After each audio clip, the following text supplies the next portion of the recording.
नमस्ते। KP college की online class में आप सभी का स्वागत है। मैं सीमा शर्मा आज आपके सामने home science BA second year की क्लास लेके आई हूँ।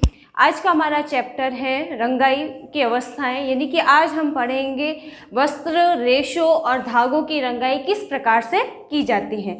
सबसे पहले रंगाई क्या होती है उसके बारे में जानना जरूरी है।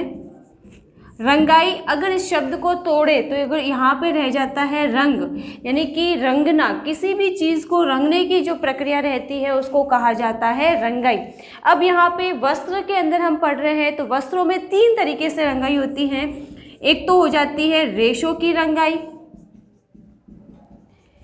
अगर रेशों की रंगाई ना की जाए तो फिर धागा बनने के बाद में उसकी रंगाई की जा सकती है। अगर धागे की रंगाई भी समय पे ना की जाए तो हो सकता है कि हम लोग वस्त्र पूरा निर्माण हो जाए तो वस्त्र की रंगाई भी कर सकते हैं। तो रंगाई की प्रोसेस तीन तरीकों से निकलती है। पहला रेशों से, दूसरा धागे से और तीसरा वस्त्र की रंगाई से। रंगाई का मतलब है कि रंगना। रंगने की प्रक्रिया में कोई भी चीज़ रहेगी, जैसे चाहे रेशा हो, चाहे धागा हो या चाहे वस्त्र हो, वो पूरी तरीके से रंग के घोल के अंदर डुबोकर उसको रंगा जाएगा।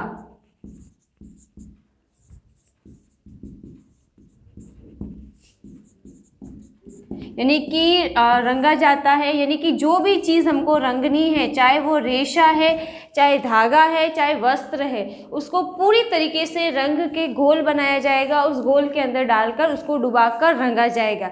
अब सबसे पहली प्रक्रिया आज हम पढ़ेंगे रेशों की रंगाई। यानी कि अगर हम देखें तो रेशा जो है वो वस्त्र की सबसे छोटी इकाई है। वस्त्र की बुनाई की प्रक्रिया में सबसे छोटी इकाई अगर देखी जाए वो इकाई हो जाती है रेशा। अब जब रेशा प्राप्त किया गया है, चाहे वो मानवकृत रेशा हो चाहे वो प्राकृतिक रेशा है।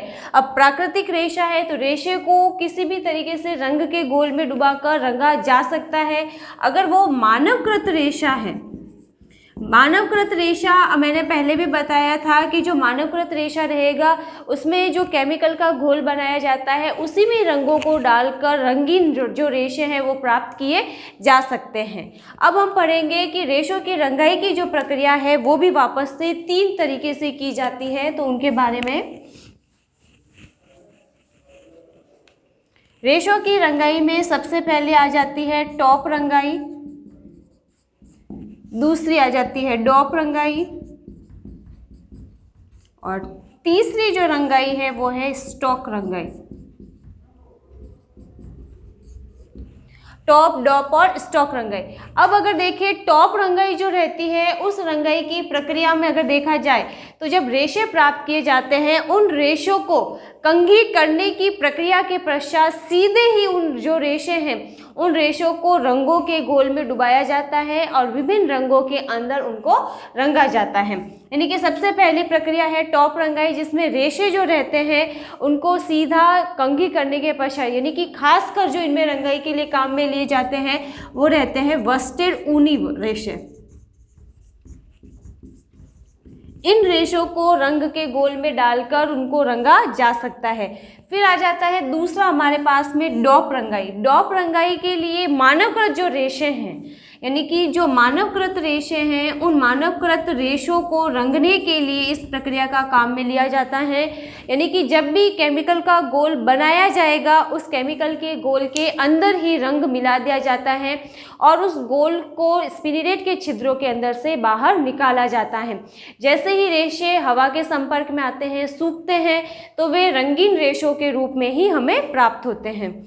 तीसरी जो रंगाई है वो है स्टॉक रंगाई। ये रंगाई जो है सबसे सस्ती रंगाई भी कहा गया है। इसमें समय की बचत भी बहुत ज़्यादा होती है। इस रंगाई को करने के लिए जो रेशे हैं, रेशों को बहुत अधिक मात्रा में एक साथ में लेकर अलग अलग टैंक होते हैं जिसमें रंगों का घोल बनाया जाता है। उन टैंकों के अंदर रंगों को रेशों को बारी बारी डाल के विभिन्न रंगों में रंगा जाता है। यानी कि इसमें मशीन के माध्यम से होने वाली ये प्रक्रिया है जिसमें जो एक साथ में बहुत अधिक रेशों को रंगा जा सकता है। तो अभी हमने पढ़ा रेशों की रंगाई, जिसमें सबसे पहले पढ़ा टॉप रंगाई, जिसमें वस्टेड ऊनी रेशों को रंगा जाता है, डॉप रंगाई जिसमें ज़्यादातर मानवकृत रेशों को रंगा जाता है, और स्टॉक रंगाई जिसमें एक साथ बहुत सारे रेशों को टैंक के अंदर रंगों के गोल में डालकर रंगा जाता है। दूसरी रंगाई है हमारे पास में धागों की रंगाई। धागे की रंगाई के मतलब है कि जब रेशे के स्तर पर अगर रंगा नहीं गया है, जब रेशा बनाया मिला था तब नहीं रंगा गया, तो उसको जब रेशों को ऐंठन देकर बटकर जब धागे में बदला गया तो उन धागों को वापस से रंगा जा सकता है। इसमें ये चीज़ रहती है कि जो धागे हैं उनको लच्छियाँ बनाई जाती हैं, और लच्छियाँ बनाने के बाद में उसको मशीन के अंदर हुक पे फिट कर दिया जाता है। जैसे ही धागे को हुक पर फिट किया जाता है, ये लच्छियाँ जो रहती है रंगों से भरे टैंकों में बारी बारी डुबाई जाती है। इनको बार बार यह प्रक्रिया दोहराई जाती है, यानी कि हर 5-10 मिनट के अंतराल पर धागों को टैंकों के अंदर रंग के गोल में डाला जाता है। जैसे ही बार बार उसको डाला जाता है, 5-10 मिनट उसको भीगने के लिए रंग में छोड़ दिया जाता है, फिर वापस उसको निकाल के वापस डुबाया जाता है। ये प्रक्रिया जब बारी बारी की जाती है, जो रंग है वो धागे के आंतरिक सतह तक पहुंच जाता है और धागे पर अच्छी प्रकार से रंग चढ़ जाता है। इस प्रक्रिया में जब रंग चढ़ाया गया है, पक्का रंग चढ़ता है, गहराई तक चढ़ता है और लंबे समय तक बना रहता है। तीसरी जो प्रक्रिया है वो है वस्त्र की रंगाई। अब जब वस्त्र की रंगाई का मतलब ये है, जब रेशों की रंगाई ना की गई हो, धागे की रंगाई ना की गई हो, तो धागे के द्वारा जब वस्त्र की बुनाई की गई हो, यानी कि जब वस्त्र बुन चुका है, तो ऐसे समय में वस्त्र में कई बार रंग मटमैला हो जाता है या रंगहीन होता है। तो वस्त्रों को विभिन्न रंगों में रंगा जा सकता है, जिसमें एक ही वस्त्र पर कई तरह के रंगों के शेड्स भी दिए जा सकते हैं। और वस्त्र रंगाई की विधि में सबसे बड़ी विशेषता ये रहती है कि जो मांग आ रही है उस मांग के अनुसार, यानी कि उपभोक्ता सबसे ज़्यादा कौन से रंगों के वस्त्र खरीद रहे हैं, उन मांग के आधार पर इनको रंगा जा सकता है।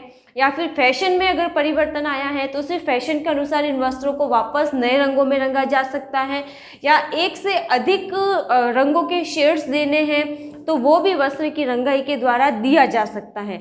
अब इसमें वस्त्र को एक बड़े पैमाने पर रंगा जाता है, यानी कि कई थान के जो बड़े बड़े वस्त्र रहते हैं उनको एक साथ रंगा जाता है, तो इसमें समय भी कम लगता है, श्रम भी कम लगता है और जल्दी से रंगों में किसी भी रंग में इनको रंगा जा सकता है।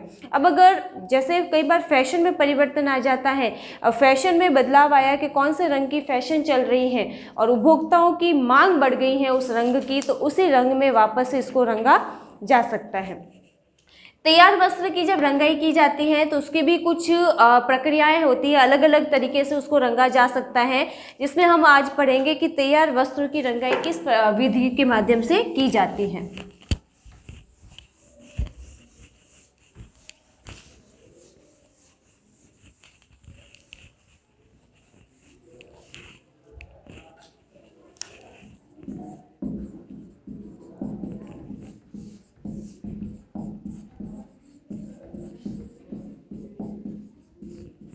तैयार वस्त्र की रंगाई के अंदर सबसे पहली रंगाई है हमारे पास जिग रंगाई। जिग रंगाई इसलिए कहा जाता है क्योंकि इसमें जिग नामक एक यंत्र का प्रयोग किया जाता है, उसी के माध्यम से रंगाई की जाती है। अब इसमें जिग रंगाई करते समय मशीन के साथ में 2 रोलर्स लगे रहते हैं, उन रोलर्स पर कपड़े को चढ़ा दिया जाता है और जो वो थान का कई मीटर लंबा कपड़ा रहता है उसको रोलर्स पर चढ़ाने के बाद वो रोलर्स बारी बारी से रंग के भरे हुए टैंकों में जाता है और वस्त्रों को अंदर तक उसको डुबो के रखता है, जिसकी वजह से जो रंग हैं वो वस्त्रों पर गहराई तक चढ़ते हैं। ये प्रक्रिया बार बार 25 मिनट के बार बार दोहराई जाती है, जिससे कि रंग जो है वस्त्र की आंतरिक सतह तक भी पहुंच जाते हैं और अच्छी तरीके से उसमें लग जाते हैं। दूसरी जो प्रक्रिया आती है वो है हमारे पास में क्रॉस रंगाई। क्रॉस रंगाई इसलिए कहा गया है क्योंकि इसमें जो मिश्रित रेशे रहते हैं, यानी कि वे वस्त्र जो कि मिश्रित रेशों के माध्यम से बनाया गया है, जिसमें विभिन्न प्रकृति के जो रेशे रहते हैं, जैसे कि कपास, ऊन, रेशम, लिनन है, नायलॉन है या मानवकृत कोई भी रेशा उसमें मिलाया कर बनाया गया है एक वस्त्र को। तो मिश्रित रेशों से जो बने वस्त्र रहते हैं उनको रंगा जाता है। अब इसमें ये चीज़ रहती है, रंग एक ही रहता है लेकिन जो रेशों की प्रकृति रहेगी, सभी रेशों का गुण अलग रहता है। वे रेशे किस प्रकार से रंग को ग्रहण करते हैं उसी के आधार पे जो है रंग उस पर चढ़ते हैं। कुछ रेशों में गहरापन लिए हुए रहते हैं तो कुछ में हल्कापन लिए हुए रहते हैं। तो एक ही रंग के विभिन्न शेड्स जो है एक ही वस्त्र पर देखे जा सकते हैं। तीसरी विधि है बांधकर रंगना। बांधकर रंगना का मतलब ये है कि ये बंदेज प्रक्रिया जिसको कहा जा सकता है। इसमें बांधकर रंगने के लिए कपड़े पर किसी भी मोती, कंकड़ या फिर कोई दाल के दाने को एक डिज़ाइन बनाकर उसके ऊपर कुछ दूरी पर धागे के माध्यम से बांध लिया जाता है। फिर उस वस्त्र को रंग के घोल में डुबाया जाता है। तो इसमें ये होता है कि जब रंग सूख जाता है तो कपड़े पर से उस धागों को खोलकर निकाल दिया जाता है। अब जहाँ धागे बंधे हुए थे उस स्थान पर रंग नहीं चढ़ता है और जिस स्थान पर धागे नहीं थे वहाँ पर रंग चढ़ जाता है। तो ये प्रक्रिया, इसमें भी एक से अधिक रंगों में रंगना है तो ये प्रक्रिया भी बार बार दोहराई जा सकती है। वस्त्रों को आधा आधा कर भी रंगा जा सकता है। तो बांधकर रंगना, जिसको बंदेज रंगाई के माध्यम से भी जाना जा सकता है। चौथी रंगाई है हमारे पास में रिल रंगाई। रिल रंगाई में सबसे बड़ी विशेषता ये है कि बहुत ही लंबे जो वस्त्र रहते, थान के वस्त्र, उनके दोनों किनारों को आपस में सिलकर एक रोलर पर चढ़ा दिया जाता है, यानी कि वो रिल के समान बन जाता है। फिर उसी वस्त्र को रोलर्स के माध्यम से वापस रंगों के टैंक में डुबाया जाता है, जिसमें रंग जो है मिश्रित रेशों से बने हुए वस्त्र रहते हैं, लेकिन इसमें रंगों के घोल में उसको जब डुबाया जाता है तो वो रंग जो है आसानी से उस पर चढ़ जाता है और एक साथ बहुत बड़े पैमाने पे जो है वस्त्र को रंगा जा सकता है। पांचवी रंगाई है हमारे पास में संयुक्त रंगाई। संयुक्त रंगाई का मतलब ये है यहाँ पर कि जो मिश्रित रेशों से बने वस्त्र रहते हैं उनको रंगा जाता है, लेकिन इसमें सबसे बड़ी विशेषता ये है कि रंग के घोल में कुछ ऐसे केमिकल्स मिला दिए जाते हैं कि वो विभिन्न रेशों से मिलकर बने वस्त्र होने के बावजूद भी सभी रेशे जो है एक ही समान रंग को ग्रहण करते हैं और एक ही रंग का एक ही शेड उस पर दिखाई देता है। अब यहाँ पर क्रॉस रंगाई के समान नहीं होता है कि क्रॉस रंगाई में रेशों ने अपनी स्वयं की गुणवत्ता के आधार पर रंगों को ग्रहण किया था, जिसमें शेड्स अलग दिखाई देते हैं एक ही रंग के। लेकिन संयुक्त रंगाई में एक ही समान रंग चढ़ाने के लिए कुछ केमिकल्स मिलाए जाते हैं, जिसमें मिश्रित रेशों से बने वस्त्र होने के बावजूद भी वो एक ही समान रंग को ग्रहण करते हैं और एक ही रंग के दिखाई देते हैं। तो ये जो कुछ विधियाँ हैं जो हमने आज पढ़ी उनके बारे में कि किस प्रकार से रंगों में वस्त्रों को डुबोकर रंगा जाता है और अलग अलग प्रभाव उसमें उत्पन्न किया जाता है। तो आज का जो हमारा चैप्टर है वो यही फिनिश होता है, जिसमें हमने आज रंगाई की अवस्थाओं के बारे में पढ़ा, जिसमें हमने रेशों की रंगाई, धागों की रंगाई और वस्त्रों की रंगाई के बारे में पढ़ा। एक बार इसको दोहराइएगा ज़रूर, जल्दी से याद कर लीजिएगा। अगली जब हमारी क्लास आएगी तब हम पढ़ेंगे छपाई के बारे में। तब तक के लिए सभी को गुड बाय।